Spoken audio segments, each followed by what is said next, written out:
Assalamualaikum, bersama saya Ustazah Nur Nabiah binti Afandi dalam tajuk apa? Itu nanti dulu. Sebelum kita melangkah perjalanan kita dengan lebih jauh, izinkan saya untuk membaca satu hadis.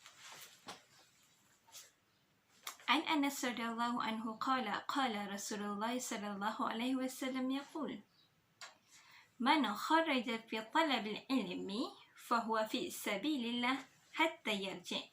Yang bermaksud, dari Anas radhiyallahu anhu berkata, Rasulullah sallallahu alaihi wasallam telah bersabda, barang siapa yang keluar menuntut ilmu, maka dia dalam keadaan fi sabilillah, iaitu berjihad di jalan Allah sehingga dia pulang ke rumah. Jadi, anak-anak muda Ustazah kesayang, mari bersama-sama dengan Ustazah untuk kita berjihad dalam menuntut ilmu.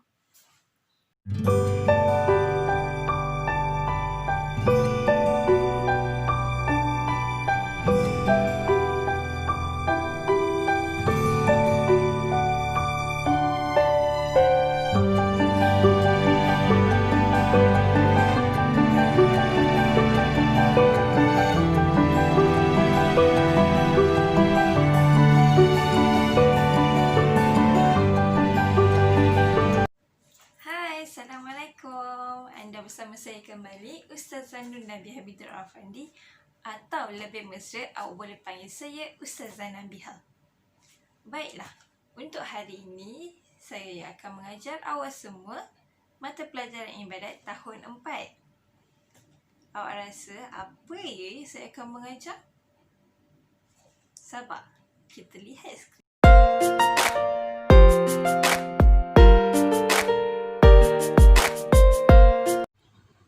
Sebelum Ustazah memulakan pembelajaran kita pada hari ini, mari kita sama-sama menadah tangan untuk membaca doa belajar agar pembelajaran kita pada hari ini berjalan dengan lancar.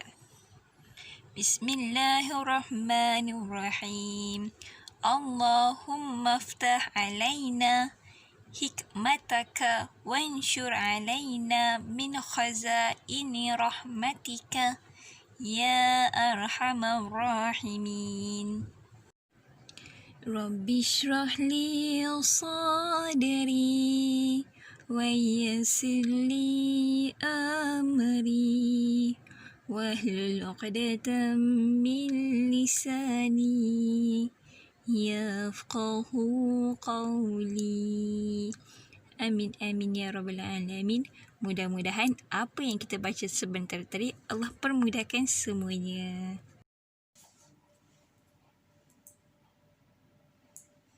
Berdasarkan gambar yang awak lihat sebentar tadi, pada hari ini saya akan mengajar awak tajuk najis dan cara menghilangkannya.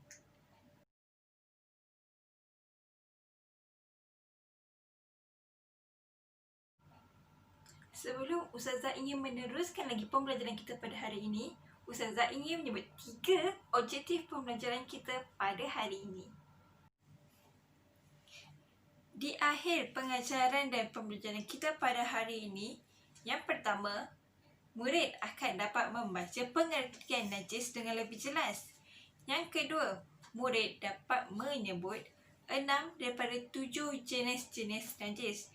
Dan yang ketiga, murid dapat menyenaraikan 7 perkara yang diharamkan ketika berhadas besar.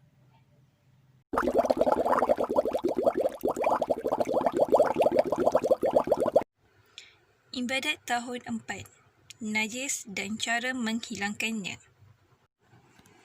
Dah sedia? Anak-anak murid Ustazah sayang, pada hari ini Ustazah akan mengajar yang pertama, pengertian najis. Yang kedua, jenis-jenis najis. Yang ketiga, pembahagian jenis najis dan cara menghilangkannya. Yang keempat, perkara yang diharamkan ketika hadas besar. Yang kelima, perkara yang diharamkan ketika hadas kecil. Dan yang terakhir adalah hikmah bersuci.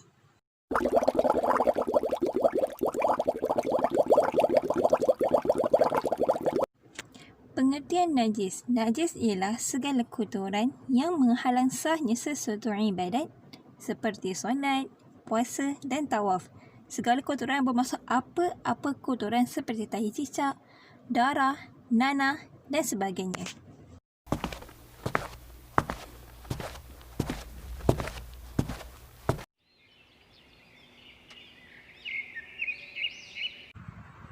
سألت النبي صلى الله عليه وسلم عن دم الحيضة يصيب الثواب فقال هتيحي ثم قصيه بالماء ثم رشيه فصلي فيه.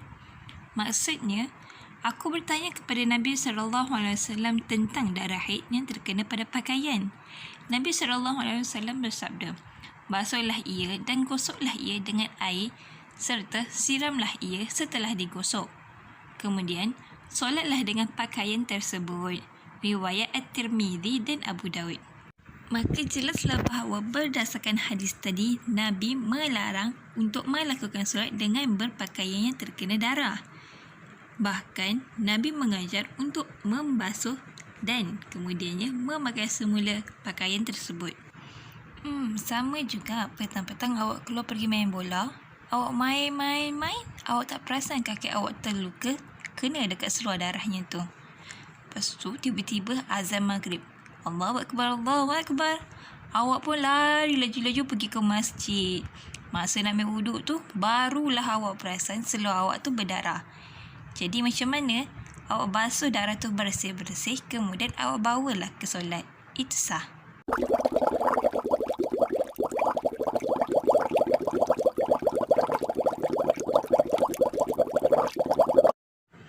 Seterusnya, jenis-jenis najis. Jenis-jenis najis terbahagi kepada 7 pecahan, iaitu yang pertama, segala cecair yang keluar dari kubul dan dubur, seperti air kencing, air mani, air mazi dan juga air wadi. Yang kedua adalah anjing. Dan yang ketiga, arak dan tuak, iaitu nabis.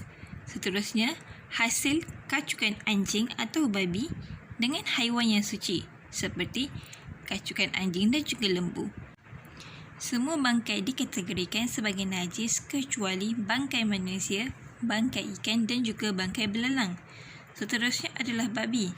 Dan yang terakhir sekali adalah susu dari binatang yang haram dimakan, seperti yang tadi saya sebut, anjing dan juga babi.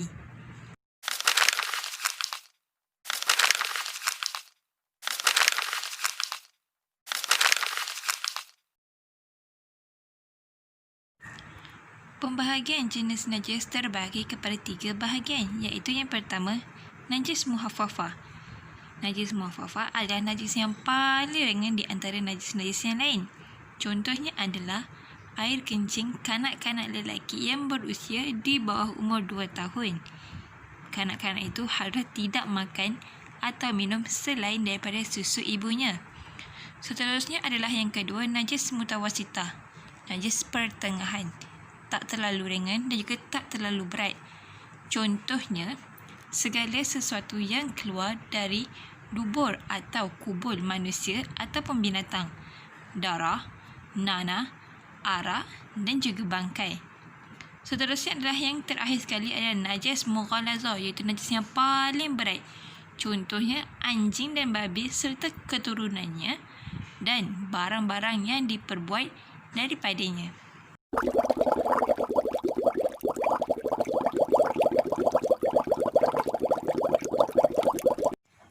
Cara menghilangkan najis muhaffafah. Sekiranya pakaian anda terkena air kencing kanak-kanak lelaki yang berusia bawah 2 tahun yang tidak makan atau minum selain daripada susu ibunya, mempunyai 3 cara, iaitu yang pertama, menghilangkan najis menggunakan kain kering. Yang kedua, renjiskan sedikit air mutlak ke atasnya. Dan yang ketiga, lapkan sehingga kering.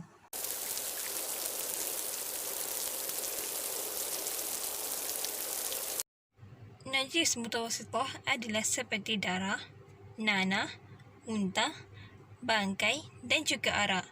Jadi, cara menghilangkan najis mutawasitah terbahagi kepada 2, iaitu yang pertama, buangkan najis itu sebersih-bersihnya. Dan yang kedua, membasuh tempat yang terkena najis sehingga hilang bau, warna dan rasa.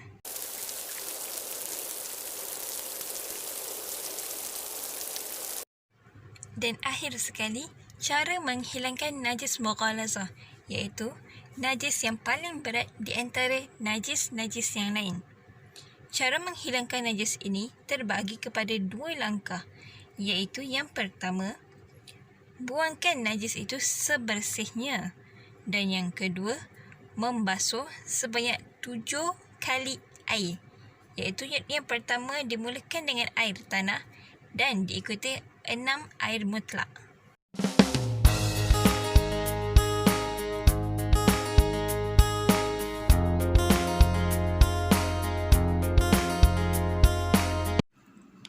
طهور إناء أحدكم إذا ولغ فيه كلب أن يغسله 7 مرة أولا هن بالتراب. Maksudnya, sucinya bekas salah seorang di antara kamu apabila ia, iaitu bekas dijilat anjing, adalah dengan cara membasuhnya sebanyak 7 kali, dan yang pertama basuhan adalah dengan tanah. Hadis riwayat Muslim. Berdasarkan hadis sebentar tadi, jelas Nabi telah mengatakan cara untuk menghilangkan najis mughalazah.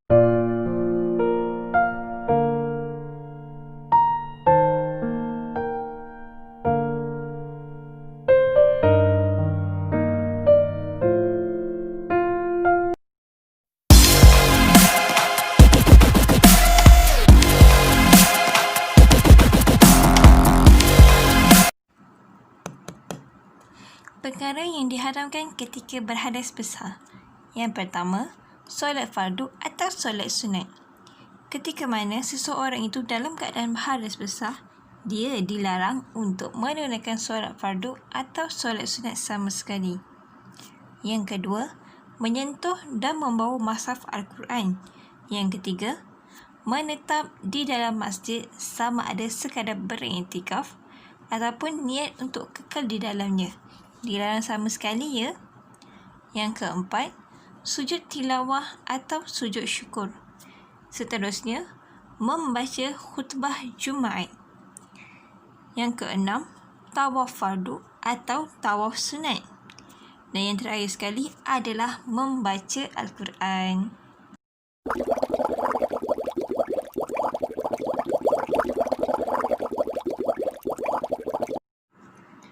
Perkara yang diharamkan ketika berhadas kecil adalah seperti solat, tawaf, sujud tilawah atau syukur, membaca khutbah Jumaat dan juga menyentuh mushaf. Yang membezakan antara berhadas kecil dan juga berhadas besar adalah yang pertama, menetap di dalam masjid sekiranya sedang berhadas kecil dibenarkan untuk duduk di dalam masjid, dan juga membaca Al-Quran.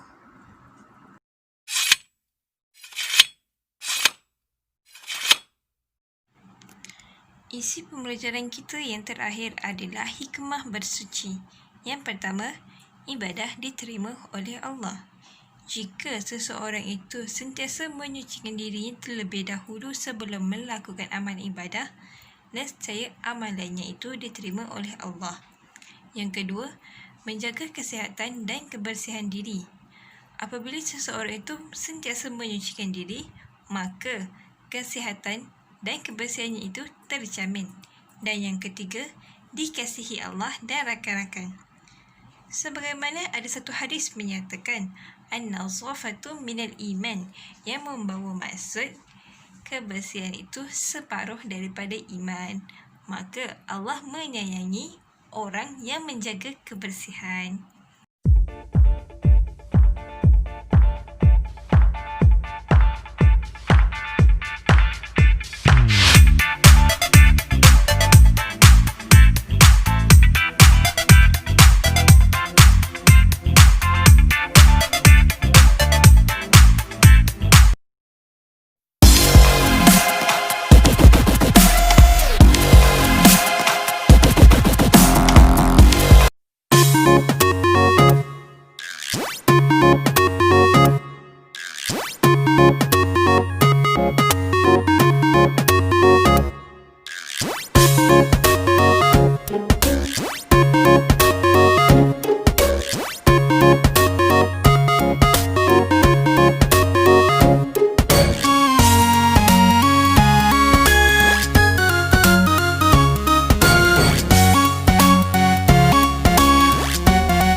Sesi pembelajaran kita pada hari ini telah tiba kepada penghujungnya. Sebelum Ustazah mengundurkan diri, izinkan Ustazah untuk menyebut 3 rumusan yang dapat Ustazah simpulkan. Yang pertama, najis terbahagi kepada 3 bahagian, iaitu najis mughalazah, najis mutawassitah dan juga najis muhaffafah. Najis mughalazah adalah najis yang paling berat, seperti anjing dan juga khinsir. Najis mutawassitah pula adalah najis pertengahan, iaitu seperti darah, nanah dan juga arak. Dan yang terakhir sekali adalah najis muhaffafah, iaitu najis yang paling ringan. Najis yang paling ringan adalah air kencing kanak-kanak lelaki yang berumur tidak lebih daripada 2 tahun yang menyusu susu ibunya dan juga tidak makan serta minum selain dari itu. Rumusan yang kedua adalah kita sebagai umat Islam perlu peka terhadap kebersihan untuk memudahkan kita beribadah, seperti solat, tawaf dan juga puasa. Dan yang terakhir, yang ketiga adalah Allah amat menyukai orang yang menjaga kebersihan kerana bersuci adalah ciri-ciri keimanan.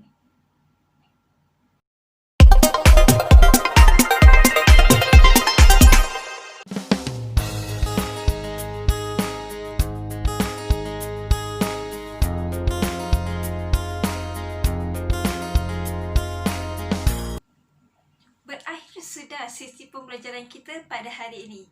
Sebelum saya mengundurkan diri, izinkan saya untuk membaca satu rangkap pantun. Bunga dedap di atas para, anak dusun susun pelita. Kalau tersilap tutur bicara, jemari disusun, maaf dipinta. Sekian sahaja dari saya, Ustazah Nur Nabi Habidah Afandi. Kita berjumpa di lain masa. Bye!